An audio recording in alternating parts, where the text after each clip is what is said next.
Ladies and gentlemen, welcome to Kuala Lumpur International Airport.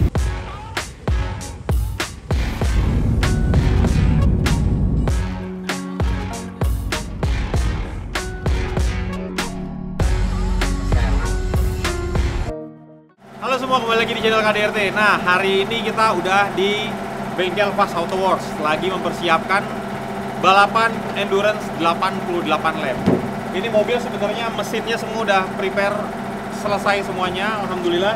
Dan sebentar lagi ini akan naik dyno, akan dilihat nanti dituning ulang supaya bisa mendapatkan hasil yang lebih maksimal lagi. Nanti kita lihat hasil dynonya berapa, karena memang mesin yang sekarang ini adalah mesin yang berbeda dengan mesin yang dipakai Hendra balap sprint race sebelumnya. Karena ini balapan endurance, kita membuat mesinnya ini memang dikhususkan spesifikasinya mengikuti untuk balap endurance. Karena kalau kemarin sesuai perhitungan kita, kayaknya kalau kita pakai mesin yang untuk sprint race itu nggak akan kuat dipakai untuk balapan endurance. Makanya kita naikin satu mesin lagi yang memang ini spesial dirancang untuk mengikuti endurance 88 lap. Mudah-mudahan hasil dynonya akan maksimal. Nah, selain persiapan mesin, di sini juga banyak persiapan-persiapan yang kita lakukan untuk menuju balapan endurance race. Dan di sini untuk mempersiapkan, kita disupport sama produk-produk dari sponsor kita yang memang kita pakai. Seperti contohnya ini, rem balap endurance. Kita nggak usah ngomong balap endurance, balapan yang sprint race saja, rem ini adalah peranti yang sangat diperhatikan. Selain mesin, suspension, terus perangkapan safety dan yang lainnya, rem ini adalah hal yang krusial. Ban juga gitu. Nah, tapi rem ini memang gua dari 2017 ini pakai kampas rem Elite.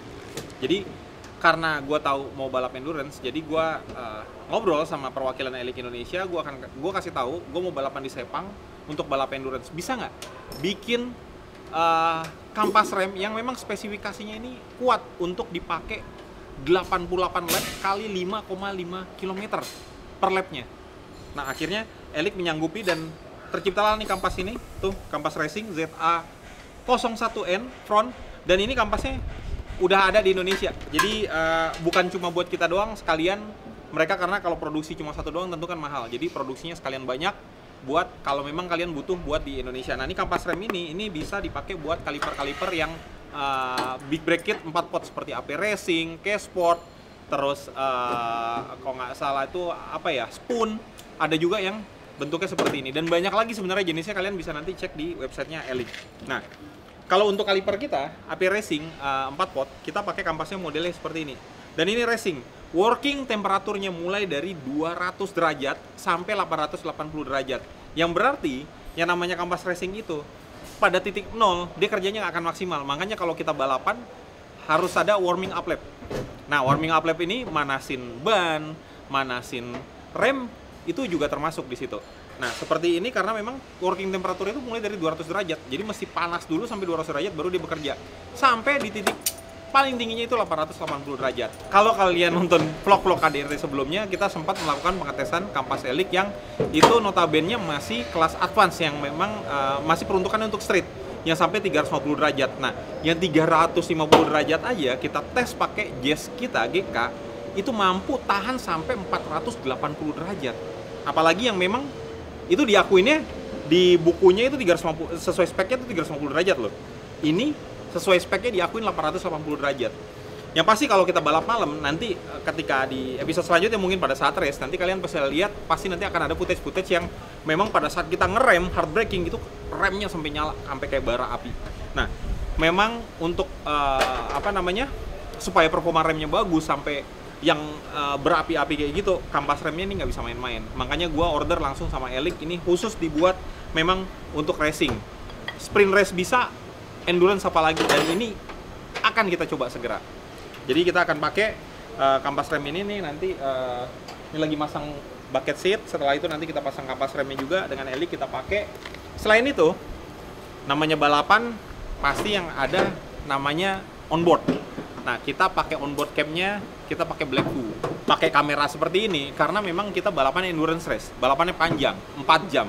Kita nggak mau ada momen yang terlewatkan selama balapan 4 jam. Dan menurut gua BlackView ini adalah salah satu kamera yang mampu untuk mengcover selama balapan kita selama 4 jam. Nah, selain 4 jam, balapan ini kita balap malam. Startnya dari setengah 7 malam, finish setengah 11 malam. Nah, tentu ini butuh ketajaman kamera yang luar biasa. Kita nggak mau pakai kamera yang ya asal-asal lah ya, yang ecek-ecek, yang hasilnya nanti kayak ya video-video apa handphone 3GP gitu kan nggak lucu gitu kan, nggak bagus gitu loh. Karena memang selain memang kita butuh dokumentasi itu, amit-amit seandainya apa-apa kita ada bukti di dalam rekaman onboard kamera ini, tapi itu juga bisa menjadi footage yang bagus buat kita tayangin di YouTube buat kalian saksiin nanti. Nah, makanya kita butuh kameranya yang kualitas yang bagus. Kebetulan nih BlackView ngasih kita yang versi terbarunya nih, DR770X yang 2 channel. Jadi ini ada depan dan belakangnya. Nah, nanti kameranya seperti apa yang pasti nanti kita akan tampilin di footage onboard kita. Nah, di sini kalau kita lihat nih, oh bisa live juga. Nanti kita mesti coba nih ya. Terus ada auto backup, terus cloud storage kayak gitu, terus ada GPS log dan segala macam nih. Ini sih, oh tuh spesifikasinya nggak main-main.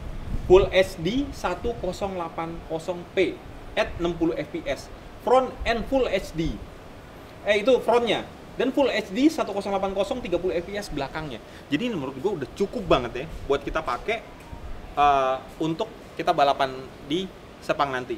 Belum lagi ini juga support micro SD-nya sampai 256 GB. Yang pasti selain dia auto upload ke cloud-nya, ini bisa di backup juga dengan memori 256 GB di internalnya.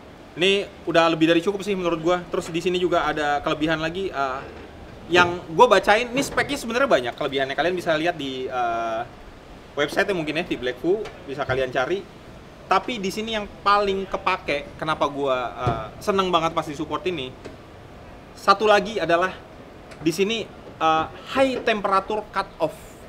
Nah, jadi memang balapan kita juga panas gitu kan. Ini butuh juga kamera yang tahan terhadap panas. Karena kenapa? Karena kita nggak balap nggak pakai AC di ruangan kabinnya. Nah, ini tentu kita butuh kamera yang seperti ini nih. Terus selain itu, tadi gue bilang balapnya malam, akhirnya gue ngubungin ke LMP yang ada di Jakarta, dan ternyata LMP menyambut baik balapan kita dan mereka langsung mensupport. Udah nggak pakai lama, gue tahu spek yang lo butuhin. Akhirnya kita dikirimin saber nih buat lampu tambahan kita supaya penerangannya pada saat kita balapan itu bisa lebih maksimal lagi. Tuh, oh iya, ada stikernya tuh LMP. Ini nggak main-main sih. Tuh, tinggal kita install aja. Kalau BlackView tadi kita belum lihat ya. Tuh, yang BlackView-nya kalian lihat nih, ini keren banget sih. Apa ya? Sporty banget. Jadi kalau kamera-kamera yang lain tuh kan kayaknya bentuknya ya biasa aja gitu loh. Tapi kalau ini tuh kayak bentuknya sporty karena warnanya tuh kayak hitamnya tuh bener-bener pekat. Terus tadi gue pikir itu motif karbon loh, ternyata ini bukan motif karbon, tapi ini kayak semacam bolong-bolongan speakernya, tapi jadi malah kelihatan jadi lebih sporty. Nah, ini kayaknya gampang banget misalnya karena memang di sini kalau nggak salah ada pilihan 2 kabel, jadi powernya itu bisa diambil dari lighter ataupun ngambil dari power yang ada di aki langsung. Nah, nanti kita install, nanti kita liatin seperti apa penginstalannya, dan yang pasti di balapannya akan ada footage dari BlackView ini. Ikutin aja terus videonya.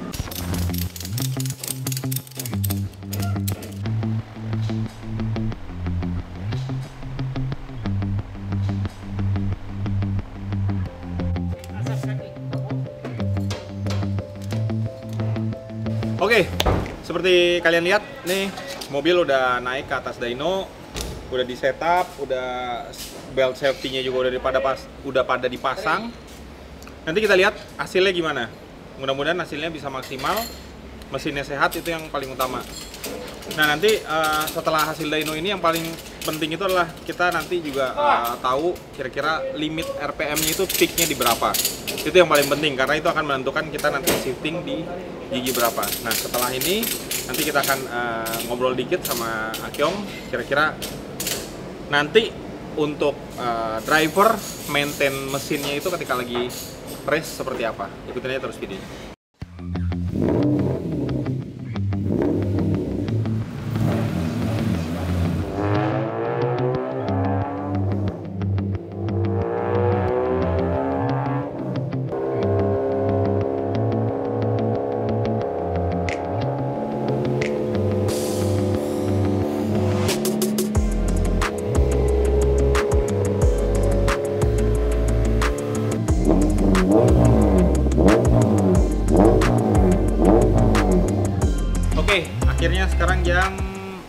11, hampir setengah 11, 22, 21 udah selesai dynonya, dan alhamdulillah ternyata horsepower-nya maksimal menurut gua, karena sebelumnya malah mesinnya itu, padahal itu mesin buat sprint, terakhir itu horsepower-nya 237, yang kalau dikonversikan dengan dyno engine yang ada di Indonesia ditambah 40 horsepower berarti sekitar 270-an ya. Nah sekarang ini horsepower-nya jauh lebih kenceng, nggak jauh sih, bertambah sedikit lebih kenceng dari sebelumnya, yang tadinya 237 sekarang maksimumnya bisa 241 horsepower. Nah tapi supaya ini tahan untuk balap endurance, tadi Akyong bilang horsepower-nya kayak kita turunin deh sekitar 4 horsepower supaya lebih aman, karena memang ini kan kita ngincernya balap endurance bukan untuk sprint. Nah jadi kurang lebih tadi horsepower-nya sama kayak yang sebelumnya, tapi sebenarnya performa mesinnya jauh lebih meningkat dibandingin spek yang sebelumnya. Nah, besok kita akan ada official practice malam, jam 9 malam sampai jam 2 jam, 9, 10, 11 sampai jam 11 malam. Nah, jadi pagi kita ada beberapa spare part yang pengen kita cari lagi, karena tadi aku minta ada alternator yang harus gua sediain untuk cadangan, karena tadi semua part-part sudah kekumpul semuanya yang untuk kita cadangan balap, fuel pump, terus master rem, kampas rem, semua udah kita cadangin. Nah tinggal alternator belum, besok gua harus cari. Yaudah ikutin aja terus videonya, mudah-mudahan hasilnya bisa maksimal pada saat malam hari nanti.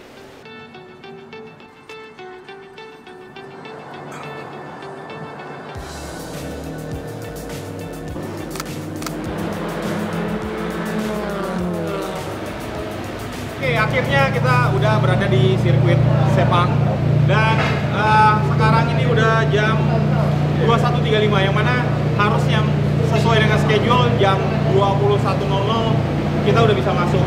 Dan cuma tadi ada kesalahan teknis, jadi kita lagi nunggu fuel yang pas untuk dipakai di mobil ini, jadi sedikit miskomunikasi. Nah, fuel datang, kita isi fuel, yang pertama akan masuk adalah Hendra. Dan tugas kita sekarang adalah menghitung fuel consumption dari Honda EK9 ini, karena itu akan menentukan di lap keberapa nanti kita akan melakukan refuel. Itu penting banget karena memang mobil ini belum pernah dipakai untuk balap endurance. Jadi nanti Hendra akan masuk dan kita akan menghitung, manajer, chief engineer juga akan menghitung berapa banyak konsumsi bahan bakar per lapnya. Nah, karena pitnya itu nanti untuk pit stop itu open after lap 15. Jadi setelah lap ke-15 baru pit stop dibuka dan boleh pembalap melakukan pit stop untuk mengganti ban ataupun refuel. Tapi nggak harus di lap ke-15 kita harus masuk. Kita harus masuk di lap yang tepat. Nah, lap yang tepat itu adalah kita harus menentukan dulu berapa bahan bakar penyusupnya di lap keberapa dan kapan mesti masuk, dan itu semua harus strateginya diatur oleh tim. Jadi balap endurance bukan tentang seberapa cepat pembalapnya, tapi seberapa hebat kerja dari teamworknya. Jadi semua menentukan, pembalap, chief engineer, manager, semuanya bekerja sama. First driver, second driver, semuanya harus berkomunikasi dengan baik supaya hasilnya bisa maksimal. Nah, kalau dari sisi mesin sendiri, kemarin dari hasil dyno udah maksimal, tinggal mudah-mudahan durability-nya bagus, dan hasil pengetesan malam ini juga akan bisa cukup baik untuk mengatur strategi kita di esok hari. Yaudah ikutin aja terus videonya, karena sebentar lagi nanti kita akan masuk.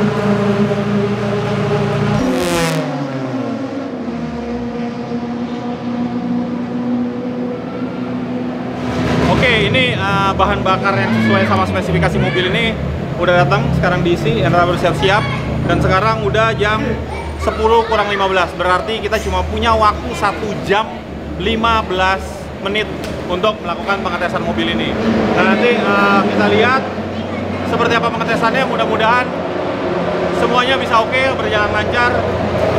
Ikutin aja terus videonya.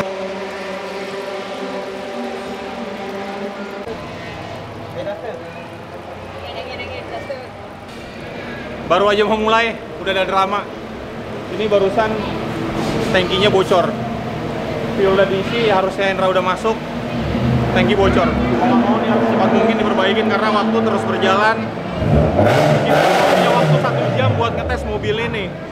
Sedangkan gue juga sama sekali belum nyoba ngetes mobil ini lagi di sirkuit Sepang setelah tahun 2019. Berapa tahun tuh? Udah lama banget gue belum ngetes. Mudah-mudahan aja bisa cepat teratasi, jadi gue juga harus bisa nyoba ya.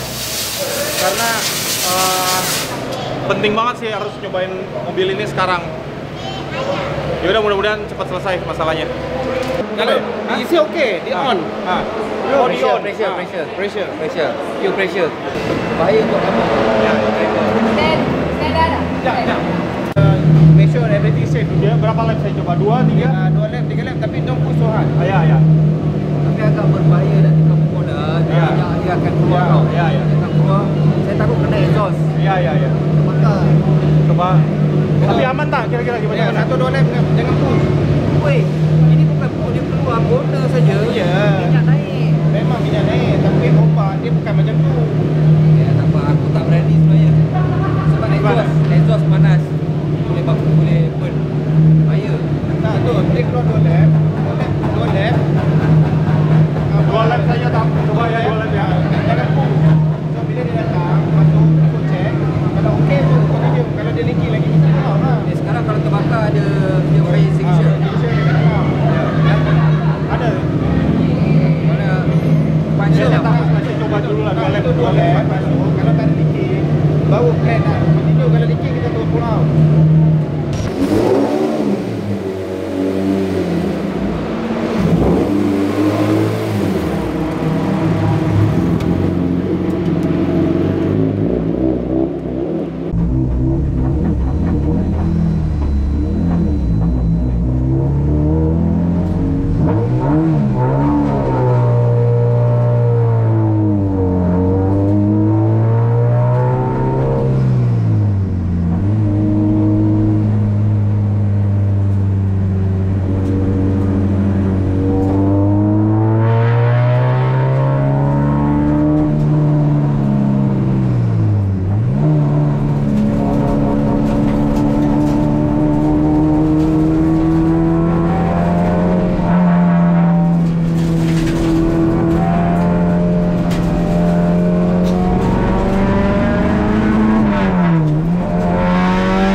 lap tuh berarti 40 liter. Berapa? 40 liter bagi 22. Akhirnya selesai juga hari ini. Meskipun nggak banyak lap yang kita putar, tapi paling nggak ya cukup menjadi koreksi kita ya, karena memang harusnya memang ini terjadi di hari ini. Kenapa gue bilang harus terjadi hari ini? Karena kalau ini terjadi besok, tentu kita akan gagal untuk balapan.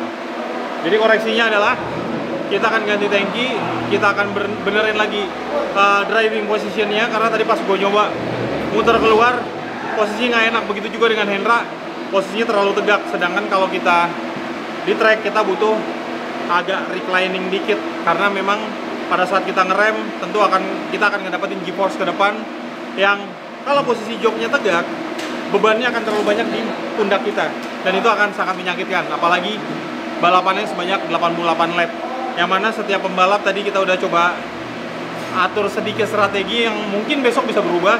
Sementara kita putusin seorang pembalap kemungkinan sekitar 22 lap atau 1 jam balapan.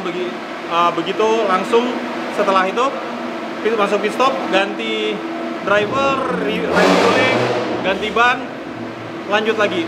Nah, jadi catatan-catatan tadi udah menjadi cukup bahan untuk engineer dan para tim untuk mempersiapkan malam ini supaya hasilnya maksimal esok hari. Nah, buat kalian yang suka sama video kita, silahkan like, comment, dan subscribe. Doakan besok mudah-mudahan kita bisa finish dengan baik dan juara. Itu adalah bonusnya. Ya udah, sampai jumpa di episode selanjutnya.